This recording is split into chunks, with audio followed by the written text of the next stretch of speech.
So, welcome to my presentation on the Black Museum movement. And I kind of chose this because I do want to pursue a master's degree in public history. And I was kind of looking for topics. I thought I was going to do the protest music, the rappers like Public Enemy, and I remember Run DMC and a few other. Well, Run DMC says, but yeah, but then I heard about the Black Museum movement and it really attracted my attention. So I kind of want to let you know some of the things I've learned, if it will let me. There we go. All right, so one of the things I would be remiss about doing is if I didn't touch on Carter G. Woodson very quickly. He lived from 1875 to 1950, a very productive, long life. He initiated Negro History Week in 1926, which is now recognized as Black History Month. He founded the study of Negro life and history in 1915, and it was later changed to the Association for the Study of African American Life and History. But during his life, he collected correspondences, writings, research files, business records, etc., from other African Americans during his time. And after his death, the association actually carried that on. But like a lot of grassroots movements, the beginning for the collections was actually a storage in his house. He stored thousands of artifacts in 1922. And a lot of the artifacts that you see in museums are actually, especially during this early period, are from Carter G. Woodson's collection. So kind of keep an eye out for that. Next time you're at a museum, just see kind of where it came from, if a museum does let you know. Um, but the majority of my presentation today is going to be on the grassroots movement, which is the late 1960s to the 1970s. And these are our founders. This is Margaret Burroughs, and she founded the Disabled Museum in 1961 with her husband Charles. And she was actually really badass. I absolutely love her. She was very forward thinking. She recognized Chicago needed a place to preserve and to present to the public Black history. There was no place to really do that. There were small places that were starting to pop up, and Margaret Burroughs' Disabled Museum was kind of one of those early rising stars, as it were. She is an activist, or was an activist. She wrote for the Chicago Defender. She formed the Southside Community Art Center via the WPA during the Great Depression. She was an art teacher at DeSable High. And she was kind of teaching her art students what she was learning at the museum. She was kind of sneaking it in when a white teacher or a white principal would come by. She'd have to change the subject really quickly and go, and that's how you do the ABCs, people. Yeah, it was hilarious reading about her. But she didn't know what she was doing about a museum, so she went to the Jewish Museum in New York and the local Polish Museum of America in Chicago for the inspiration.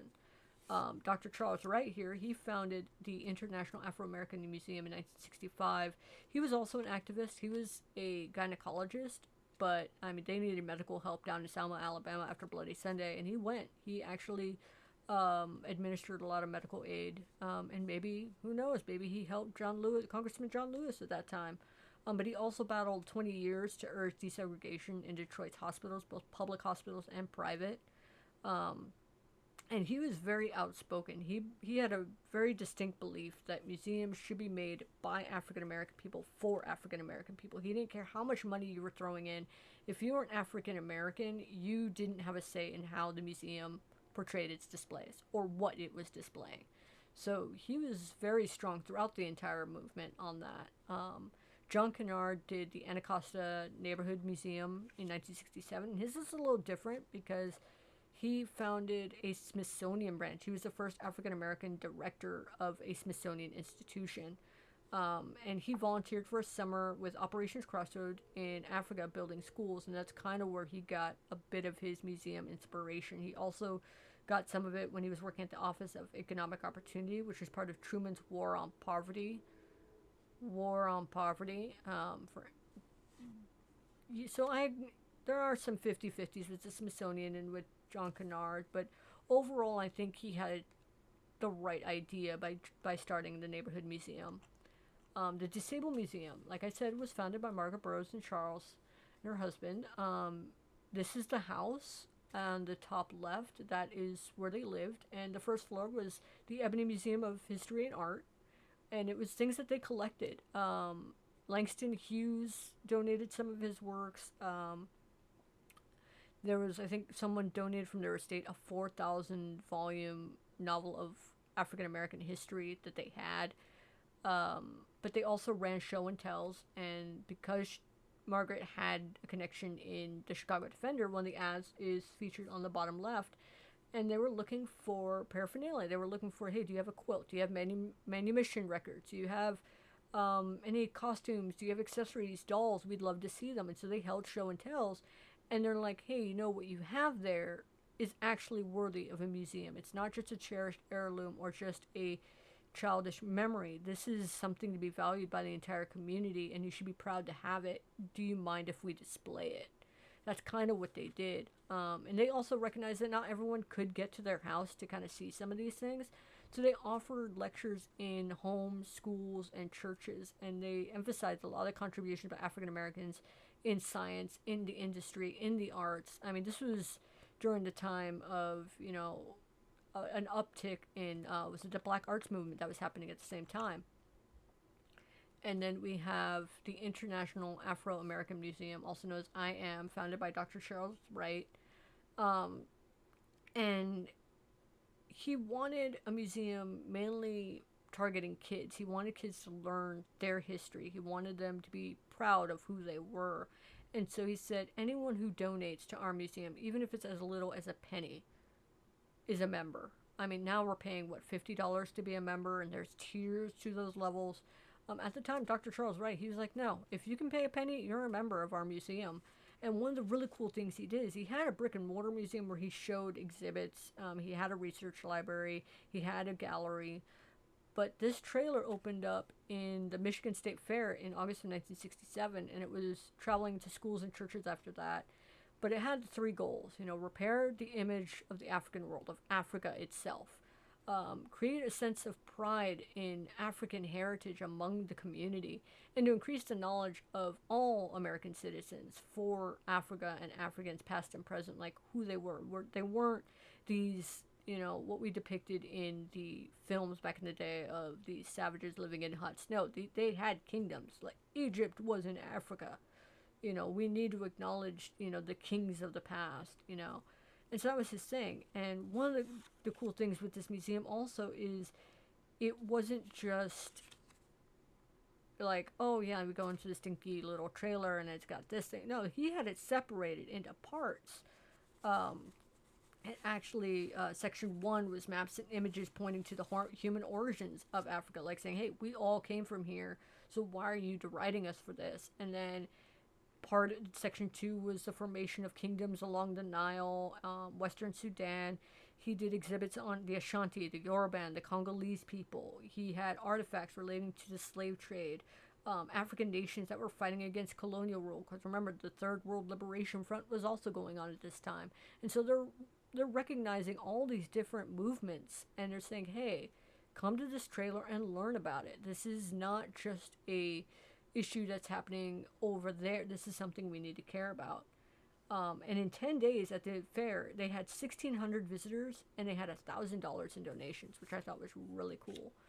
And the Costume Neighborhood Museum was, again, founded by the Smithsonian, but Kennard believed that the employees and volunteers needed to come from the neighborhood. The exhibits and collections should not just be present-day concerns from the nation, but it needs to also be local, and that the histories are histories that have been omitted from mainstream museums. And one of those things that he did was the rat, man's invited affliction, which was based basically on the fact that the people in Anacostia were living in these overcrowded, run-down apartment complexes. I mean, they were nasty. I mean, urban renewal, and they were in basically what you call the ghetto. And so these kids were getting bitten by rats, and they were getting complaints about, like, they had rats in the petting zoo that they would later find dead in the snake enclosure.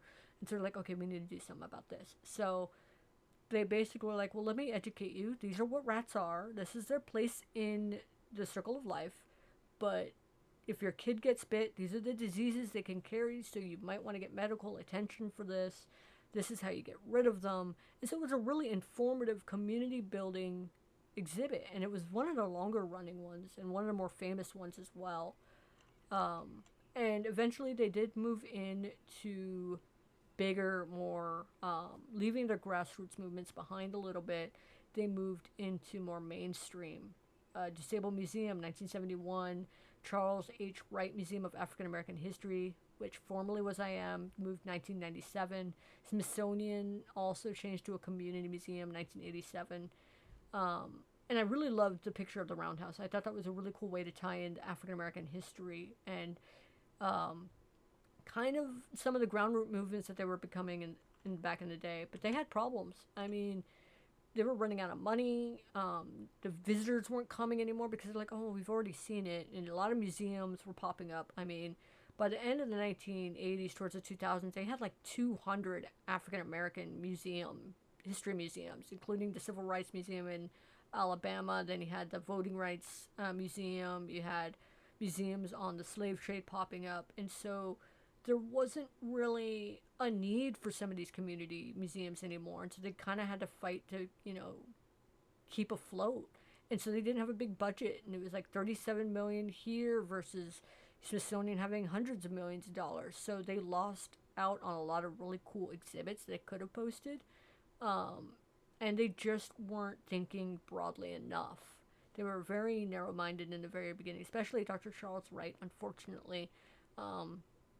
And so one of the things that they did, they were broader topics. So Civil Rights Museum was like, hey, we're going to focus on AIDS in African American communities because that's affecting us as a whole, as a nation. And yeah, we're just a museum in Alabama, but we need to address this. And I thought that was really cool. And the culmination of this movement comes around 2015 with the National Museum of African American History and Culture. But the controversy was who was telling the story and how will it be told? Because this was actually proposed in the House and Senate 3 times, and it failed twice. And I think it took Congressman John Lewis to back this museum and say, no, we need this. We need a national museum in our life. We will do what is need to be done. And one of the biggest exhibits was the digital memory book. And they actually recently closed it down to make a bigger storage for it because way too many people were coming in saying, hey, I have a story. Hey, I have a story. I mean, it went all the way from the 1950s in Atlanta to 2011 Million Woman March in Philadelphia, Pennsylvania. So I thought that was really cool. And I want to thank you guys for hanging out. I know I'm a little over on my time, but I do want to say if anyone is interested in this topic, because it is highly fascinating, I do recommend you read Andrea Burns' her book From Storefront to Monument, and then also citation for is Mabel Wilson's Negro Building Black Americans in the World of Fairs and Museums. Both of those were phenomenal in my research, and I really think you guys would enjoy it. But thank you, and have a great holiday, y'all.